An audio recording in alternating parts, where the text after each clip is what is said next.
మంచి మనుషులలో గొప్ప మనసుతనై ఉంటాడు నీకులాగా. మేలోక కళ్యాణాన్ని ఆశించి జన్మించిందో వెనుకన్న తల్లి కడుపు నిండారా పండింది.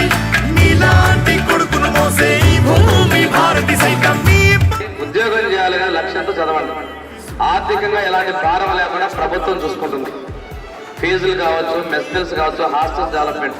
ఒంగోలులో రామచల సత్యభామ డిగ్రీ కాలేజ్ ఉంది. 250 మంది ఉన్న దాన్ని 10 సార్లు బైపీసీ ఎంపీసీ తెచ్చి ఈరోజు 650 మంది, మళ్ళీ 5 కోట్లు పెట్టి 650 మందికి హాస్టల్ బిల్డింగ్ రెడీ చేస్తున్నాం.